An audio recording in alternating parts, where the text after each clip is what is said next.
Hello, ladies and gentlemen. I'm Harry Lauseneziris, and this is my YouTube channel, grecochess. We continue covering games suggested to me by my Facebook friends. And in this video, it's a turn of Baran Demir from Turkey, who suggested that I cover the game that he played against an international master from Azerbaijan, Talib Babayev.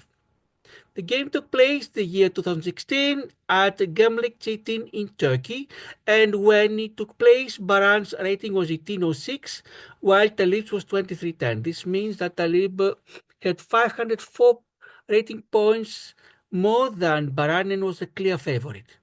By now, 9 years later, Baran's rating has improved from 1806 to 2049. Talib's has fallen down a little bit from 2310 to 2193. But let's go to the board of chess.com to see what exactly happened. Let me share my screen with you. And here we are. Like in most cases, I'm going to enter the moves one by one from the score sheet, and the computer with stock v16 is going to tell us who is doing better. A positive number means white is doing better, negative number means black is doing better. And also will tell us if the move was the best, if not, which move would have been the best, and which are the 5 best moves of the opponent. And we start, Baran has the white pieces, pawn goes to c4, the English opening, the third most popular after d4, e4, usually in d4. And Talib wants to fianchetto, so prepares it by sending the pawn to g6.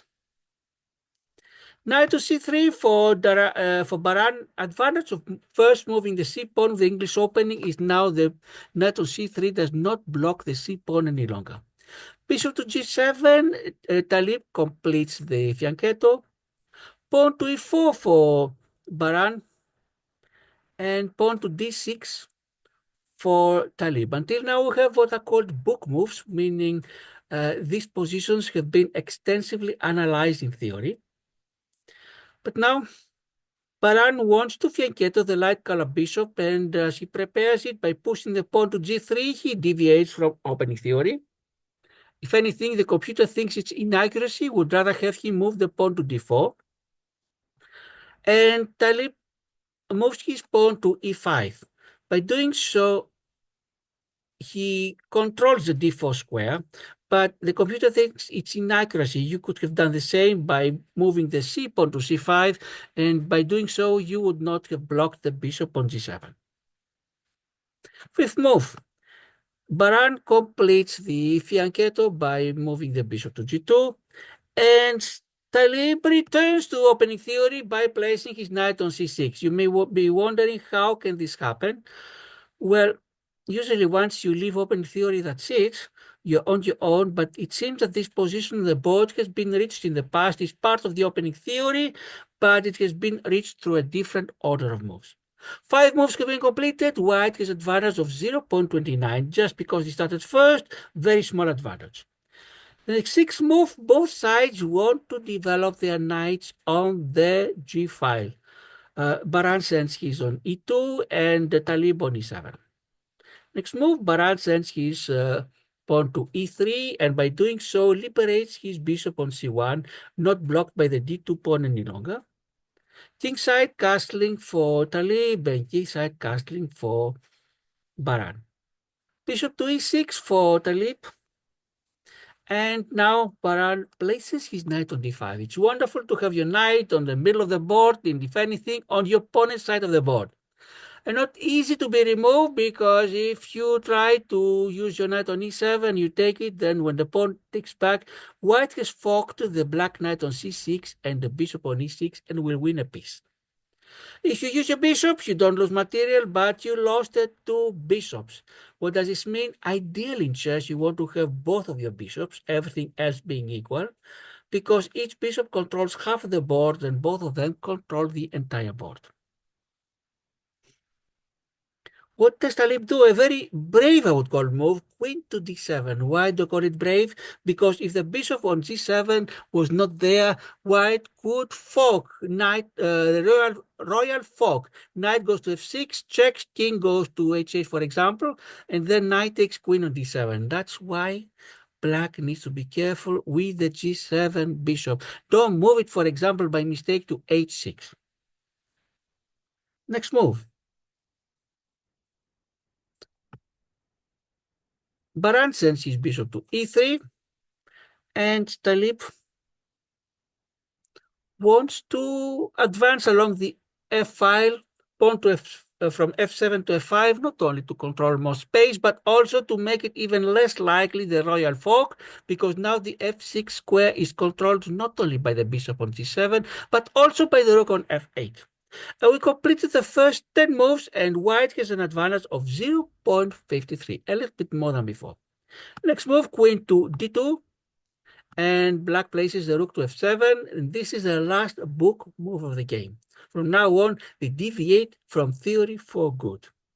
Next move, Baran sends his pawn on f3 to overprotect the e4 pawn, protected both by the d3 and f3 pawns, and of course by the bishop on g2.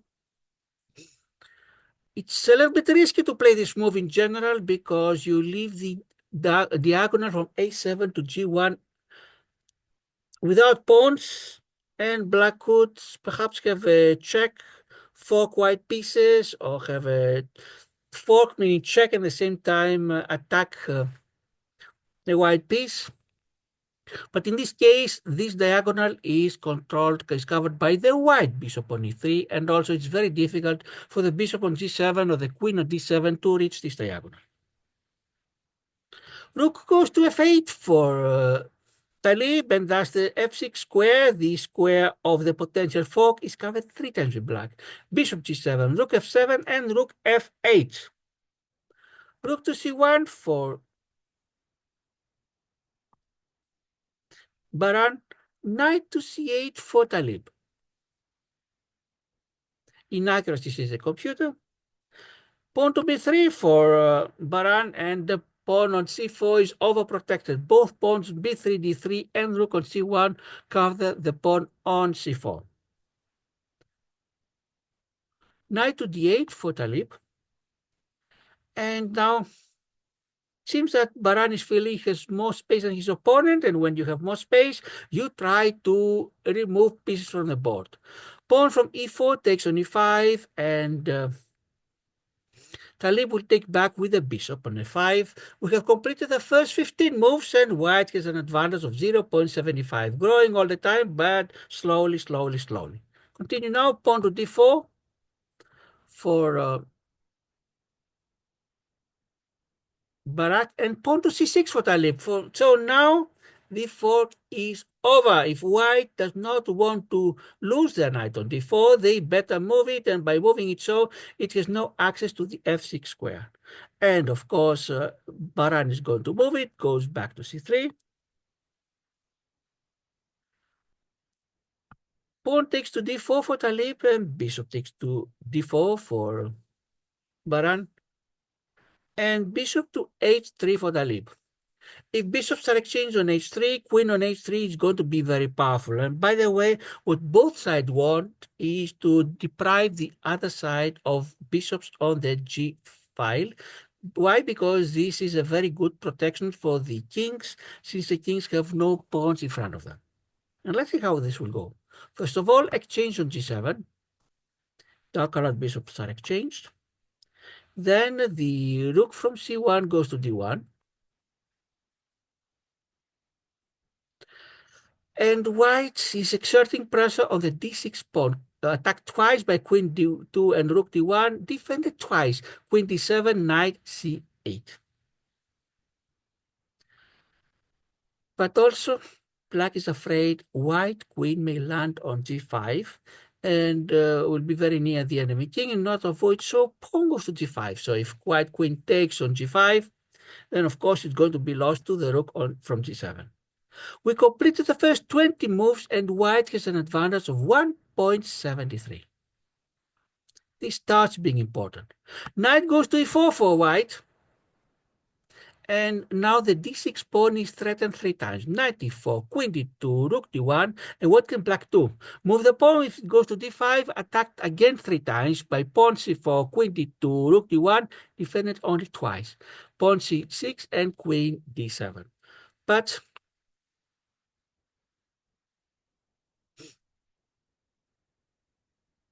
What else can black do?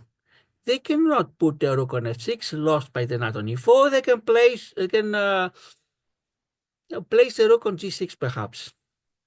So why black decides to do? Let's first exchange the bishops, because if the exchange for d6 ends up in moving the queen from d7, then the bishop on h3 is lost. So let's first exchange the bishops on g2. No bishops on the board any longer. And next, queen goes to e7.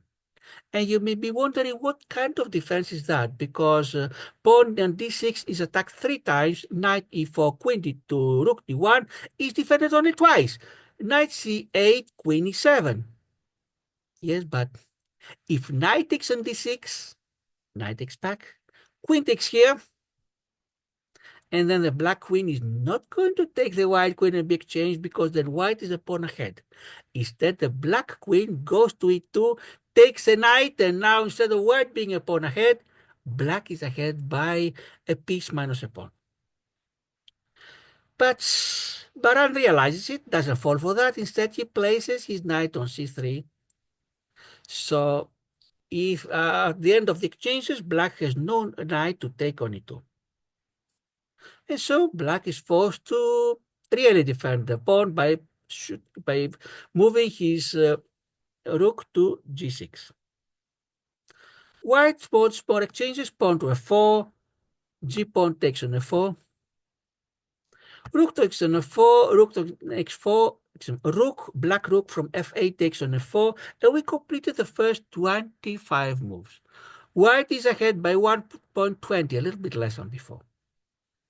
Queen takes on f4, complete all the f4 exchanges, and black is going to place the knight on f7.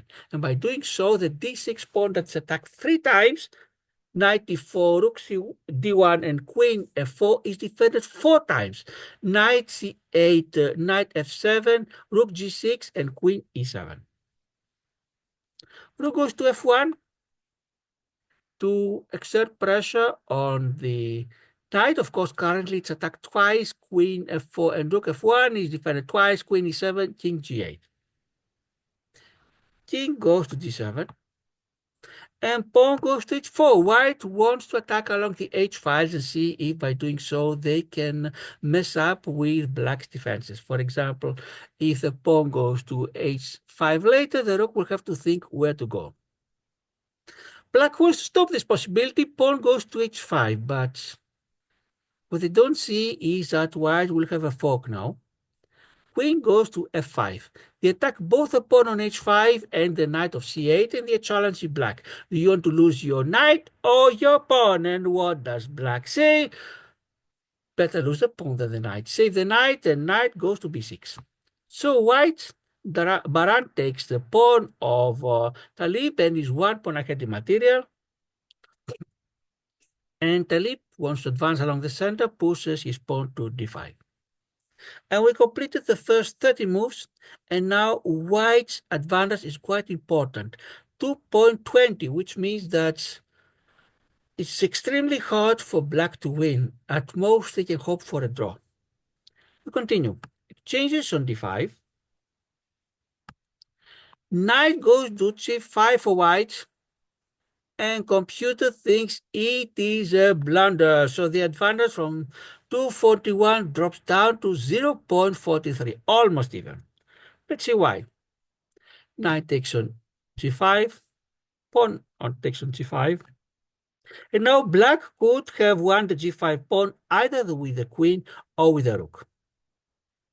But maybe they are scared of the knight landing, the white knight landing on b5. That is why they push the pawn on a6. And this computer thinks a mistake. Just when black had almost even the score, now they're back by 198. Rook to f6 for Baran. Misses. The computer would rather have it go to f5 and attack perhaps the d5 pawn. But now we have even more exchanges. Pawn to f6 check. Queen takes on f6. We completed the first 35 moves, and white is ahead by 0.88. And now knight will take on d5 and is back again by a pawn.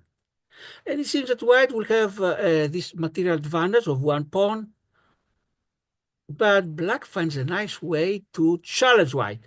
Queen goes to c6 and the knight on d5 is forked. What can white do? They cannot move the knights. They attacked twice by knight on b6, queen on c6, defended only once by queen on h5.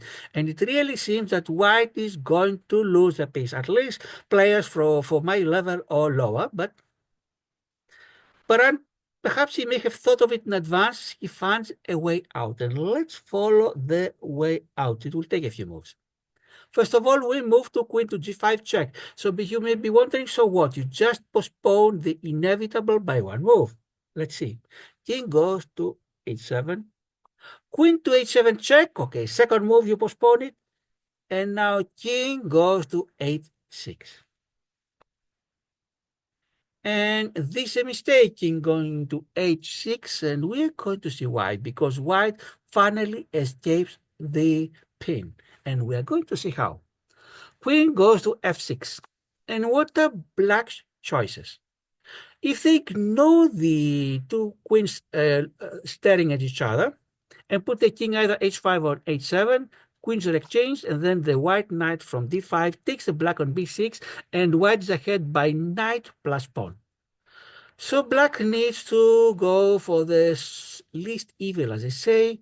Exchange. He starts to exchange the queen. c6 takes queen on f6, and the white knight takes the black queen on f6. And we see that white has an extra pawn, and not just any pawn, a pass pawn, and not just a pass pawn, a pawn that's away from white's pawns. It's almost outside pawn. If it was on the h file, it would be outside. Now it's the second best option. King goes to g6 to challenge the white knight. And after the first 40 moves, white is ahead by 1.84. We saw a little material. It's almost impossible for white to lose. White can win only if they can promote the pawn at g3, or if they sacrifice it to win the pawns on a and b. But let's see how game will continue. It needs some good technique from white. Knight goes to e4, and the black knight goes to d5. Knight to c5, and now Baran threatens the pawn at b7, and if it moves, it threatens the pawn at a6. Talib has no way to save the b7 pawn other than moving and losing the a6. Instead, he threatens the white pawn. His knight goes to b4. But Baran is not going to heal the pawn, sends it to a3. Computer says it is a great move. And Talib will send his knight to c2 to threaten the white pawn at a3. What can white do? Perhaps move the pawn to a4 and then try for the black pawns. Perhaps that's what I would have done, because it seems that the pawns are not easily protected. Of course, the knight can go to d4 and b3, but Baran decides to take now the pawn at b7. And the Talib takes at a3.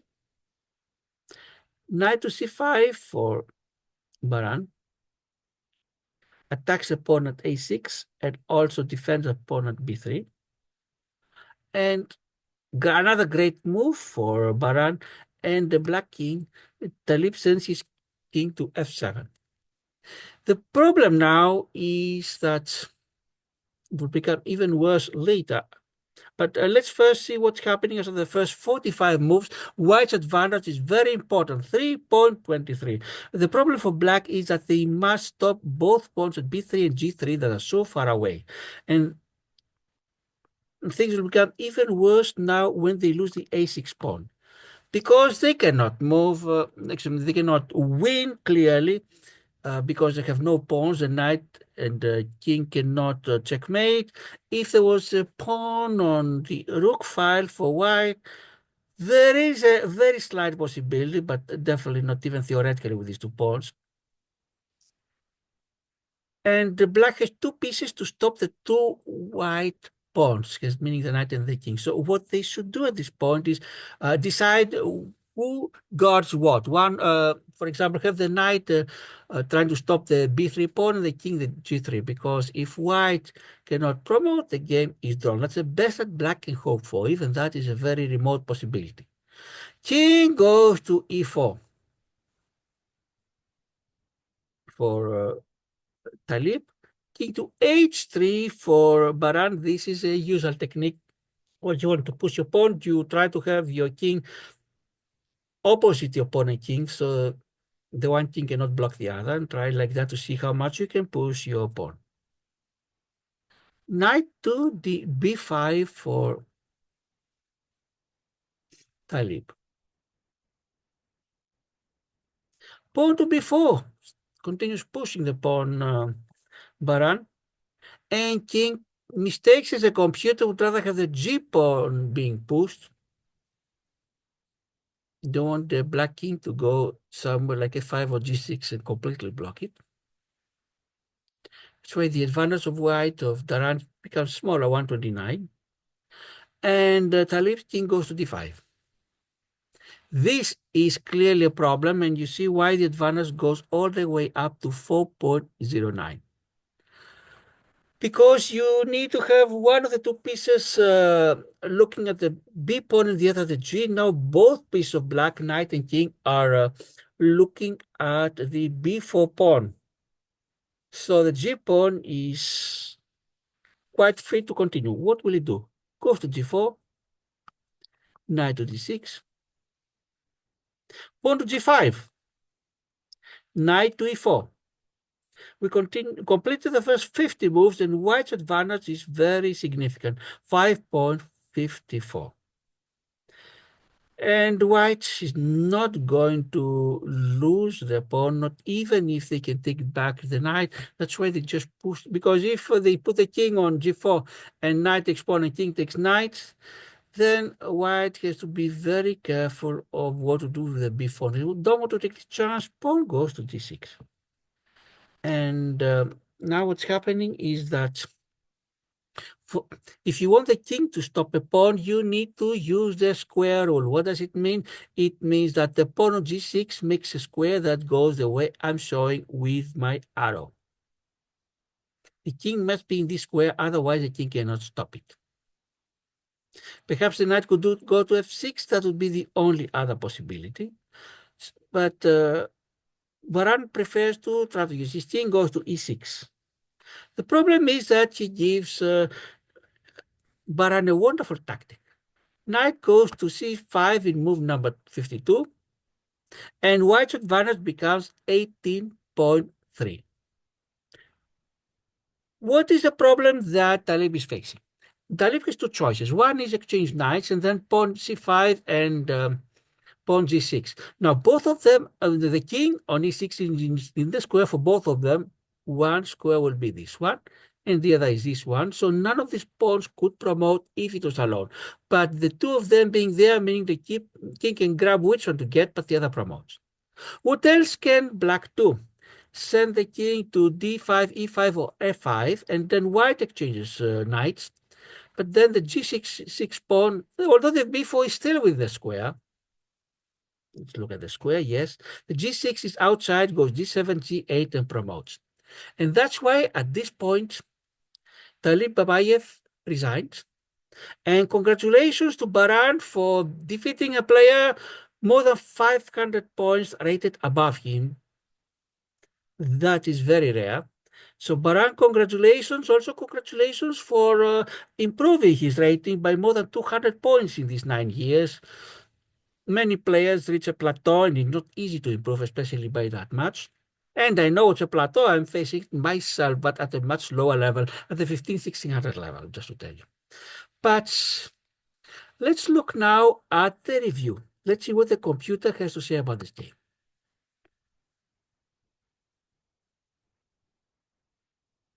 You see that suddenly the advantage of white of Baran becomes very large. Accuracy, 88.9 for Baran, 83.6 for Talib. The ratings, and Baran played as if his rating was 2400, a great one. Talib's as if it was 2200. And the various categories. Great moves 4 for Baran, 1 for Talib, best 20 for Baran, 17 for Talib, excellent 9 for Baran, 3 for Talib, good 4 for Baran, 7 for Talib, book 9 for Baran, 10 for Talib. Very rare that black has more book moves than white, and this is because they had to leave the book at some point and they returned when it was black's turn to move. Inaccuracies, 2 for Baran, 9 for Talib. Mistakes, 2 for Baran, 9 for Talib. Excuse me, 3 for Talib. Misses, 2 for Baran, 1 for Talib, and no blunders.